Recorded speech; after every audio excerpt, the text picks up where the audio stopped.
이제 이번 시간에 지난번에 살펴봤던 처방리를 이걸 이제 자세하게 들여다볼 건데요. 자세하게 들여다볼 건데 제가 하나 이제 미리 말씀을 드리면 앞으로 점점 더 어떤 상황이 되는 거냐면요. 이제 6년제 약대생들 졸업했잖아요, 그죠? 졸업했고 예전에 한 10년 전, 20년 전하고 의학 분업을 우리가 처음 했을 때하고 지금하고 비교를 하면요, 뭐가 이제 차이가 나는 거냐면 아무리 상담을 할 시간이 적다 할지라도 약에 대한 거가 이제 점점 어떤 거냐면 정보가 늘어나고 환자들이 궁금해지는 게 늘어나고 질문하는 게 늘어나는 그런 상황이 진행이 되는 거예요. 그래서 이제는 처방리 앨범 같은 게 딱 나오면은 옛날에는요, 이 약이 무슨 약인지 몰라요. 왜냐면 약국에서 지었을 때 약봉투에 무슨 약인지 하나도 안 써 있거든요. 근데 이제는 일부 약국에서는 모든 약국이 그렇게 되면 좋겠지만 적어도 일부 약국에 가시면 약이 이름도 나오고 어떻게 생겼는지 그것도 사진도 나오고 거기에 사용상 주의사항도 나오고 다 나오잖아요. 그러면 이제는 어떤 상황이 되냐면 왜 이 약국은 안 주냐 그걸 하는 게 요구를 하기 시작을 하게 되고요. 그래서 모든 환자들이 그걸 다 내용이 있는 걸 받게 됐을 때는 전에 안 물어보던 걸 이제 물어보기 시작해요. 벌써 요새도 이제 보시면 사람들이 인터넷으로 약 이름 검색 굉장히 많이 합니다. 옛날 같지가 않아요. 그런데 검색을 해보면 알 수 있는 말이 거의 없고 모르는 말 투성이에요. 근데 이제 그것도 점점 시간이 지나면서 바뀌는 겁니다. 자, 그러면 처방리의 1번을 가지고 어떤 질문이 나올 거냐면 처방리의 1번을 딱 봤을 때 그 라미나지액, 소디움 알지네이트 이게 질문이 반드시 들어옵니다.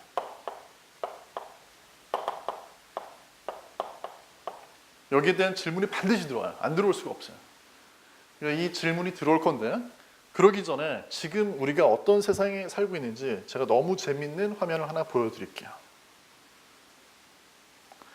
자, 지금 이분을 만약에 아시면은 상당히 대단한 거예요. 그 헤스턴 블루멘탈이라는 사람인데 팻덕이라는 아마 그 유명한 레스토랑 아시는지 모르겠는데 이런 굉장히 좀 그 팬시한 딱 보기에도 맛있을지는 모르겠어요, 솔직히. 근데 좀 딱 봤을 때 좀 신기해 보이는 그런 스타일의 요리를 내놓는 그런 레스토랑이에요, 여기가. 근데 이분이 지금 보여주는 게 뭐냐면 굉장히 유명한 셰프인데요. 그 뭐 페란 아드리아 이런 사람은 미식 좋아하는 그런 분들이면 아마 좀 아시죠?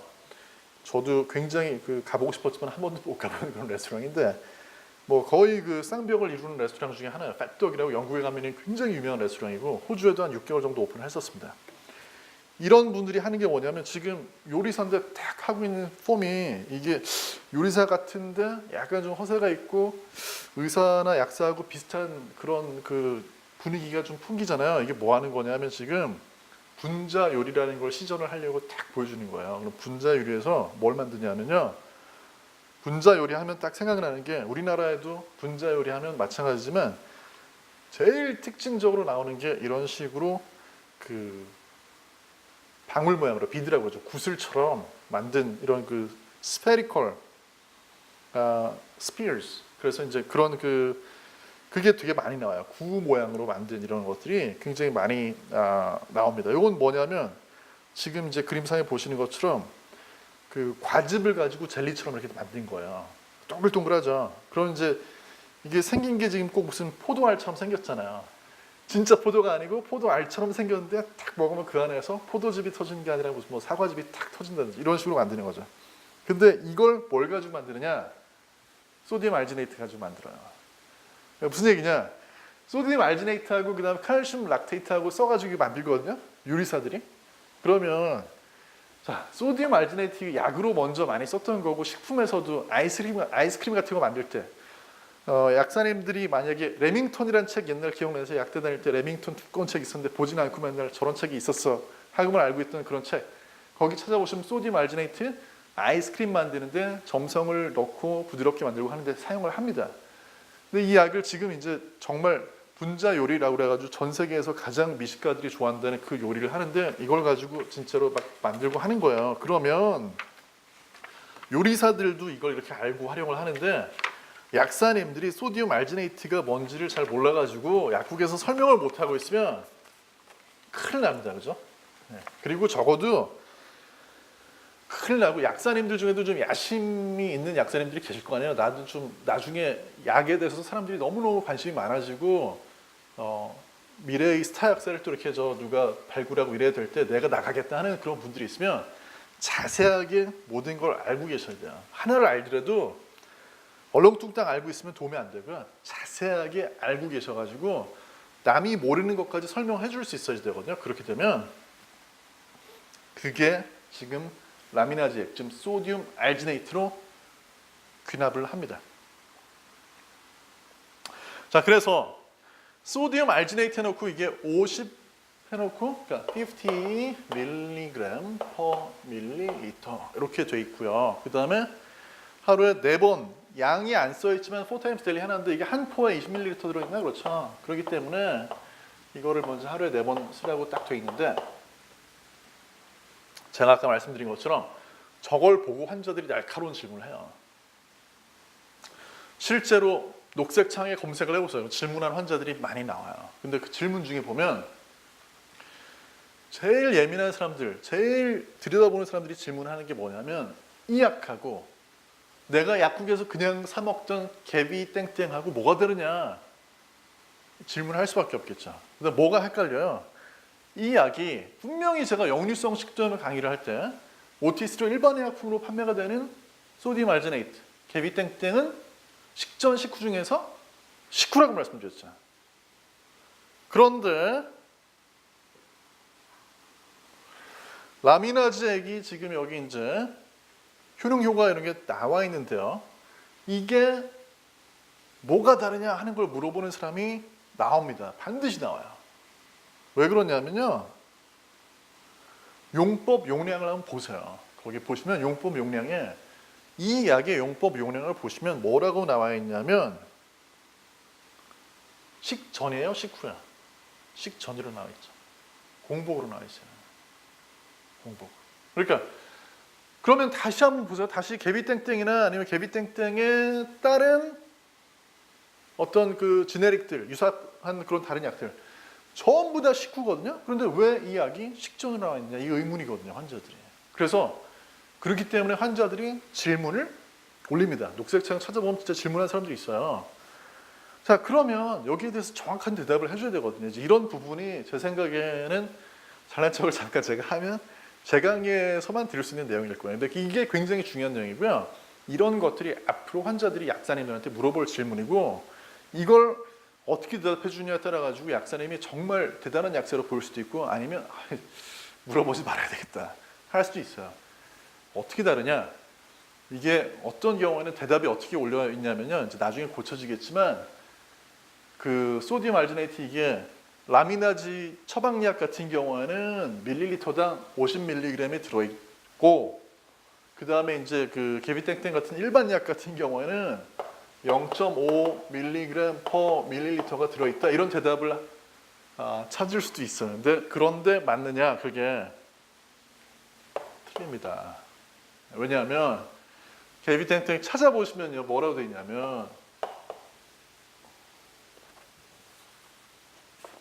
이 약이 5g이 100ml에 들어있다 이렇게 표시가 되어 있거든요. 그럼 5g이 100ml면 5000mg이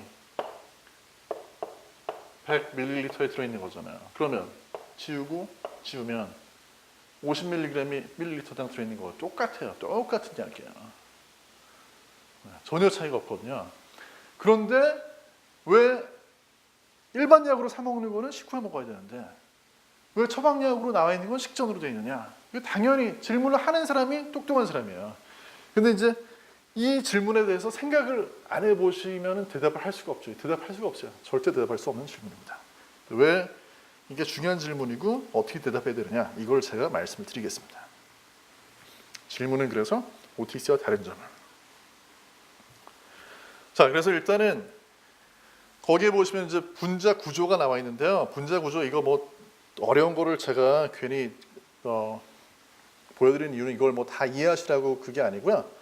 분자 구조가 딱 보셨을 때 뭐냐면 당하고 당이 이렇게 결합을 하고 있어요. 그림에 보시면. 그래서 그 당 이름도 다 적어드렸죠. 그래서 걸루로네이트라는 당하고 그다음에 마누로네이트라는 발음하기 되게 어려운 그런 두 당이 결합을 해 있습니다. G하고 M으로 이렇게 약으로 표시되어 있죠. G, 뭐 M 이렇게 돼 있는데 이런 것들이 이제 쭉 그냥 이렇게 연결이 이렇게 돼 있다고 보시면 돼요. 자, 이렇게 뭐 줄줄이 연결이 돼 있다 이렇게 보시면 되겠어요. 이제 그런 식으로 이게 뭐냐면 기본적으로 다당류입니다. 당들이 연결이 되어 있는 거예요. 그래서 이제 다당류고 다당류면은 어떤 생각이 드세요? 다당류 하면 이게 좀 점성이 있겠구나. 물에 녹였을 때 이제 그런 게 생각이 나실 거예요. 그래서 그냥 알지닉 애시드 자체는 물에 잘 안 녹거든요. 그런데 소디움 알지네이트라는 거는 알긴산이라는 거, 그 해조류에서 이렇게 추출한 알긴산을 갖다가 약간의 그 약한 염기 베이스로 처리를 해가지고 물에 녹을 수 있게 만든 거야. 그래서 이렇게 딱 생겼는데 이게 분명히 용법 용례에 보시면은 식전으로 돼 있거든요. 이게 왜 그런 거냐? 이걸 말씀을 드리기 위해서 자 일단은 이렇게 말씀을 드릴 수가 있겠어요. 우리가 이제 그 여기 그림상에 나와 있는 것처럼 요게 원래 상태입니다. 소디움 알지네이트의 원래 그림을 아주 간단하게 그려주면 이렇게 되는 거예요. 그래서 여기 보시면은 소디움 알지네이트라는 게 어떤 식이냐면 여기에 그 카복실릭 이렇게 있으면은요, 여기에 소디움이 딱 붙어 있는 이런 형상이에요. 그러니까 뭐냐면 우리가 카복실릭 애시드라는 게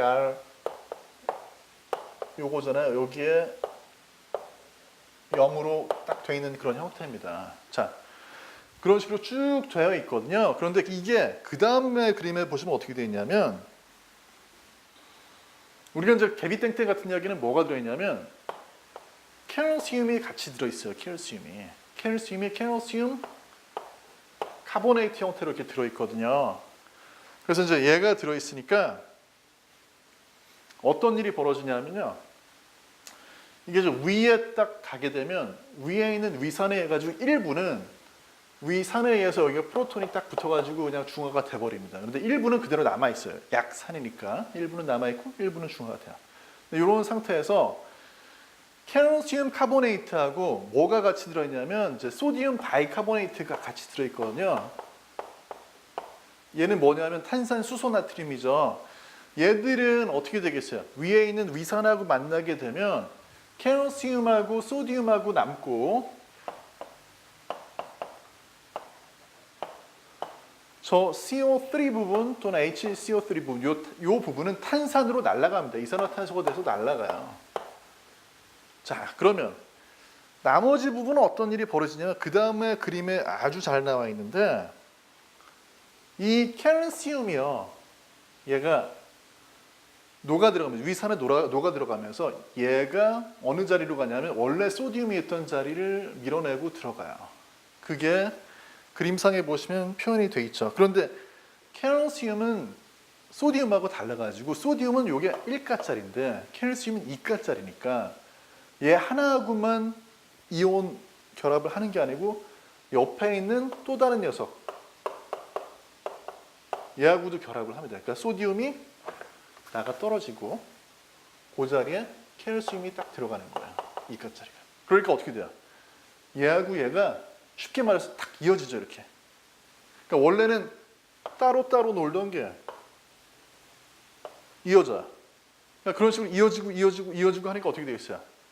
이게 더 점성이 끈끈해지고 그렇게 해서 중합체를 더 복잡하게 형성을 하겠죠. 그러니까 그 결과 어떻게 되냐면 그러면서 뭐가 만들어지냐면 아까 이 과정에서 얘들이 염산하고 위산하고 반응을 해가지고 이산화탄소를 만들어냈잖아요. 그러니까 어떻게 되냐면 이런 식으로 이걸 우리가 뗏목 만든다고 그러거든요. 이거 뭐라 그러냐면은 그 래프트를 만든다고 그래요.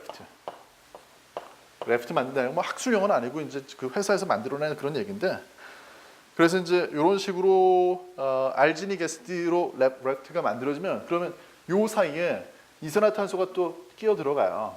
그러면 결과적으로 어떻게 되냐면 얘들로 이렇게 모인 막 서로 이렇게 모여 있는 이런 것들이 거기에 더해가지고 가스까지 딱 차니까 둥둥둥 뜨겠죠.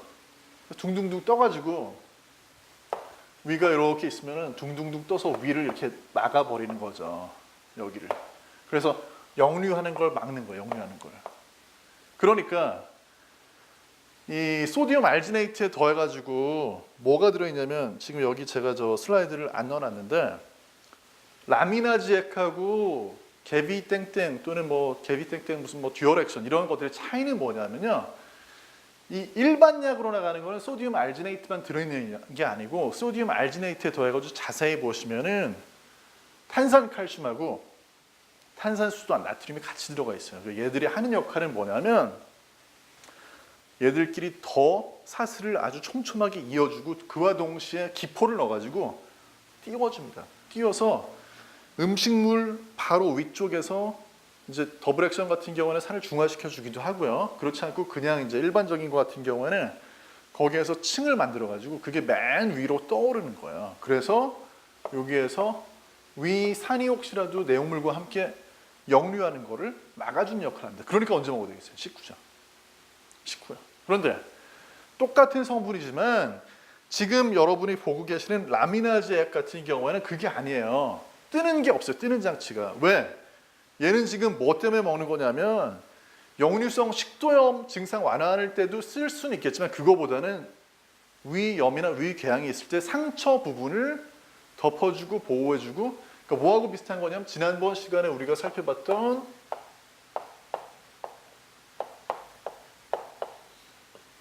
수크랄 페이트 기억나시죠? 서크랄 페이트. 서크랄 페이트하고 똑같은 거 이때는. 그러니까 이때는 서크랄 페이트를 우리가 식전에 먹는 거랑 마찬가지로 이것도 식전에 먹어야 되는 거예요. 이게 진짜 아무것도 아닌 것 같죠? 그런데 약국 가서 환자가 물어봤는데 얼렁뚱땅 대답하는 거하고요. 정확히 알고 대답하는 건 완전히 달라요. 그죠? 그러니까 이거 무슨 얘기냐면 쉽게 얘기하면 이렇게 되겠어요. 사실은 알긴산 또는 이제 그 정확히 얘기하면 이제 알긴산이 아니라 소디움 알지네이트. 이게 알긴산은 염이죠, 말하자면. 이게 상처 치료하는 데도 쓴다고 말씀드렸었죠. 상처 치료하는 수분 드레싱 같은 데도 사용이 된다고 말씀을 드렸었어요. 바로 그겁니다. 그래서 이게 뭐냐면 위궤양이나 위염이 있을 때 상처 부위를 보호해주는 역할을 하기 위해서 쓰인 거예요. 라미나제약 같은 경우에는. 그래서 이런 식으로 처방약 나왔을 때는 위를 코팅해줘야 되기 때문에 그때는 공복에 식전에 복용하는 거고요. 우리가 이제 그 일반적으로 판매되는 일반 약 같은 경우에는 신물이 올라오는 걸 막아주는 거기 때문에 그거는 식후에 복용합니다. 같은 약 같지만 성분이 자세히 보면 달라요. 그래서 식후에 먹는 약은 위로 탁 떠가지고 역류하는 걸 막아주는 그런 효과가 있도록 설계가 되어 있는 약이고요. 그 다음에 라미나제액 같은 경우는 그게 아니고 상처 부위, 염증 부위를 보호해주는 역할을 합니다. 그러면 그 다음 질문이 또 생기겠죠. 상처 드레싱에도 제가 쓴다고 말씀드렸는데 상처 드레싱하고 뭐가 다르냐?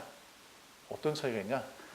자, 이것도 생각을 해봐야 되겠는데 상처 드레싱은 이런 식 원리예요. 그리고 이제 알긴산이라는 게 이런 식으로 참 여러 가지 응용이 되는데 상처 드레싱에 들어가는 거는 뭐냐면 칼슘 알지네이트를 씁니다. 우리가.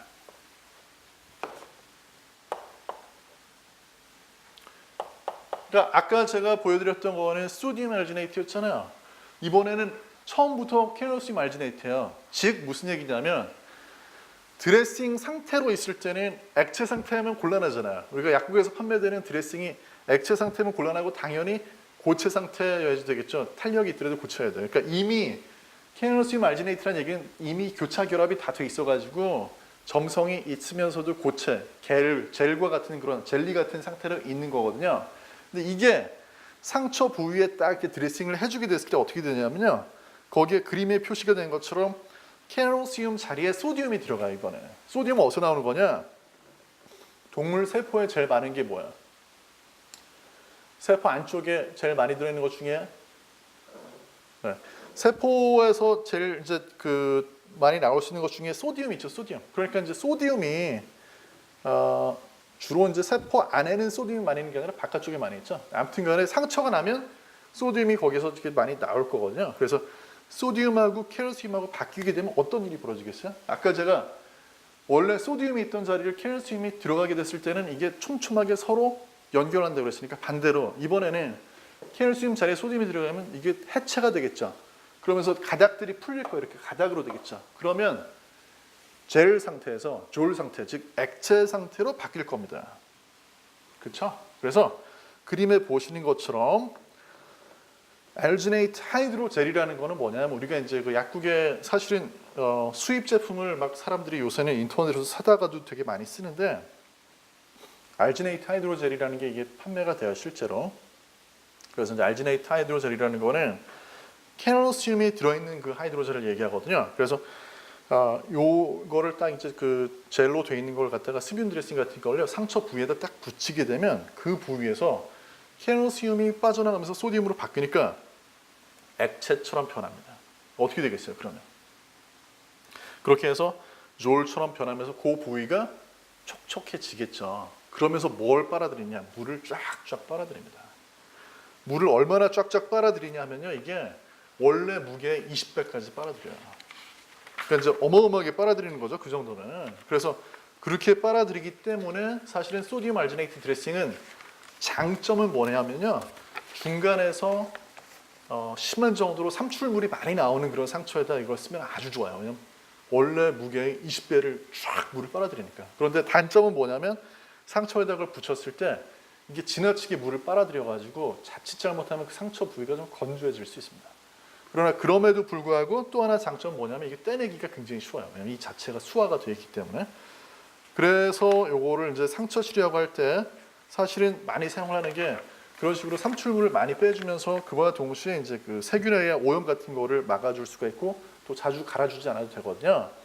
그런데 이 이야기를 이제 다시 원래의 소디움 알지네이트로 돌아가서 이게 좀 어떻게 되는 거냐면요. 라미나즈 액이라는 게 이게 하는 역할이 뭐냐. 소디움 알지네이트가 하는 역할이 이게 바로 위염 또는 위궤양이 있는 부위에 가가지고 상처 치료할 때 마치 스뷴 밴드가 하는 그런 역할을 해줄 수가 있을 거다라는 이제 그런 얘기가 되겠습니다. 그래서 그런 식으로 해가지고 이게 이제 위궤양이나 위염에 사용이 된다. 그러니까는 환자분들이 와가지고요. 이거 내가 전에 먹었던 약이랑 똑같은 것 같은데 일반 약으로 먹었던 그 약국에서 그냥 사가지고 먹었던 그거 똑같은 약 아니에요? 그럼 이게 식후에 먹어도 되잖아요 라고 얘기를 하면 아니죠.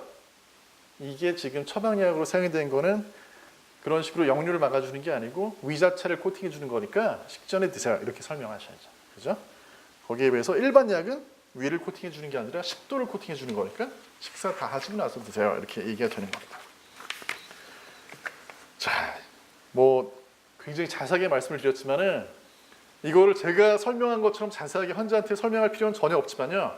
약사님들이 머릿속에 딱 이거를 넣어두시면 환자가 와서 질문을 했을 때 정말 눈이 반짝반짝 빛나면서 설명을 할 수 있는 거고요. 이걸 모르시면 환자가 와가지고 물어봤을 때 혼동할 수밖에 없는 거죠.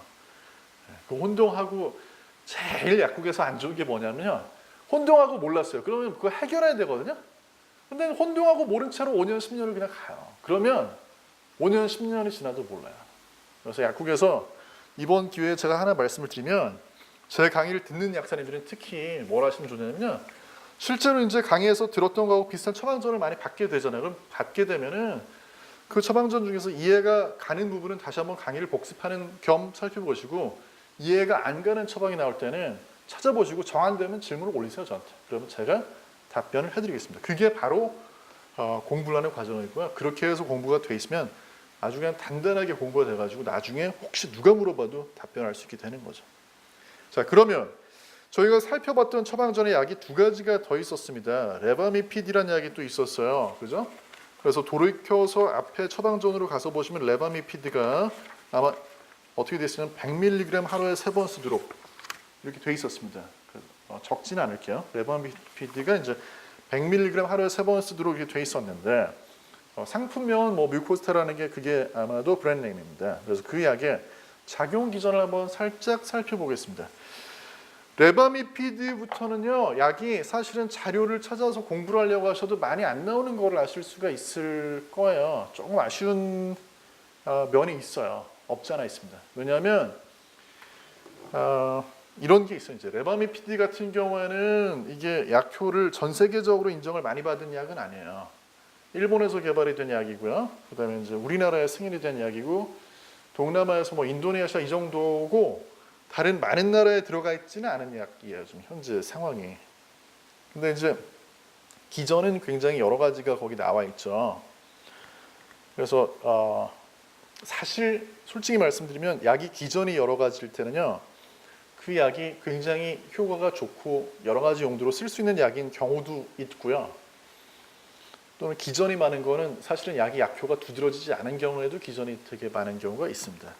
레바미피드는 제가 봤을 때는 그 중간인 것 같아요. 그래서 레바미피드는 약효가 딱히 뭐 없다고 말하기도 어렵고 여러 가지 용도로 응용, 특히 그 배쳇병이라고 아마 들어보셨을 거예요.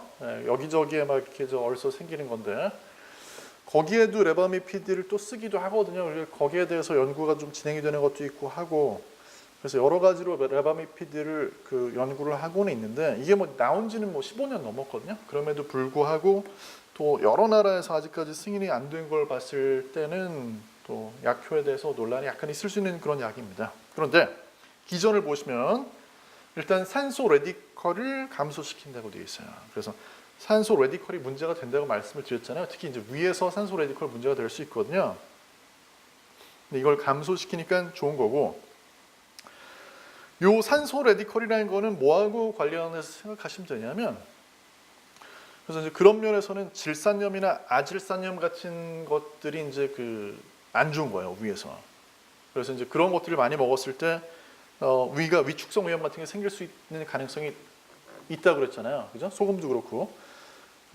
그래서 이제 그런 면에서 산소 레디컬을 감소시키는 건 도움이 되는데 마찬가지로 우리가 뭐 항산화제가 몸에 좋다라고 얘기하는 그런 쪽에서는 그 채소나 과일의 항산화제 성분이 역시 위에서 산소 레디컬을 감소시키니까 좋은 게 아니냐. 그래서 위에 좋다는 모든 건기식은 요 산소 레디컬 감소시키는 효과에 대한 걸 많이 봅니다.